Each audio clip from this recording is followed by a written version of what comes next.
সিলেট সীমান্তে ভারতের কারফিউ জারি, সতর্ক অবস্থানে রয়েছে বিজিবি। এ বিষয়ে সবশেষ খবর জানাতে প্রতাপপুর সীমান্ত এলাকায় আছেন সহকর্মী আমিনুল ইসলাম। সরাসরি যাচ্ছি তার কাছে।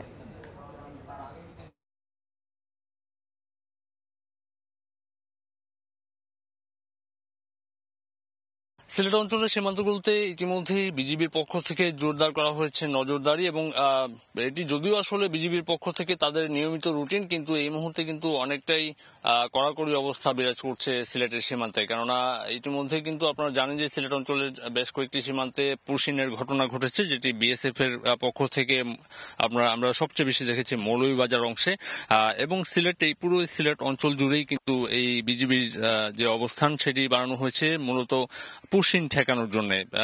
ভারতের পক্ষ থেকে যে বিভিন্ন এলাকায় যে অনেক বছর আগে যারা বাংলাদেশি ভারতে প্রবেশ করেছিল তাদেরকে ধরে ধরে কিন্তু বাংলাদেশের যে সীমান্ত এরিয়া, সেই সীমান্ত এরিয়াতে কাঁটাতারের বেড়া সরিয়েছে, তাদেরকে ছেড়ে দেওয়া হচ্ছে, সেটি ঠেকানোর জন্য তারা কাজ করছেন। পাশাপাশি কিন্তু আপনারা জানেন যে সিলেট সীমান্তে ভারতের পক্ষ থেকে ভারতের অংশে কিন্তু কারফিউ জারি করা রয়েছে। সেই যে ভারতের অংশ থেকে তৎপরতা, সেই তৎপরতার পাশাপাশি কিন্তু বাংলাদেশ অংশে বাংলাদেশের যে সীমান্ত রক্ষীরা তারা কিন্তু কড়া নজরদারি রাখছেন। বিশেষ করে রাত 8টা থেকে ভোর 6টা পর্যন্ত কিন্তু এই এলাকাতে ভারতের অংশ থেকে যে কারফিউ সেটি জারি রয়েছে।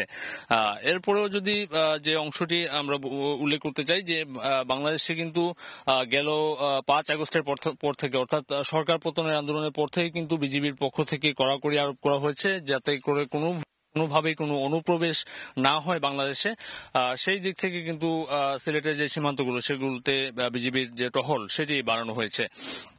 তো আমরা এই মুহূর্তে আজকে রয়েছি প্রতাপপুর সীমান্তে। আমরা প্রতাপপুর সীমান্তের যে সীমান্ত সংলগ্ন এলাকাতে যে বিজিবির তৎপরতা সেটি আমরা দেখাতে চেষ্টা করব দর্শকদের। পাশাপাশি এই এলাকাতে যেন অবৈধ অনুপ্রবেশ না হয়, সেই অনুপ্রবেশ ঠেকাতে তাদের পক্ষ থেকে যে কার্যক্রম রয়েছে সেটিও দর্শকদের দেখানোর চেষ্টা করব। এই ছিল আসলে সিলেট সীমান্ত থেকে আমার কাছে সর্বশেষ।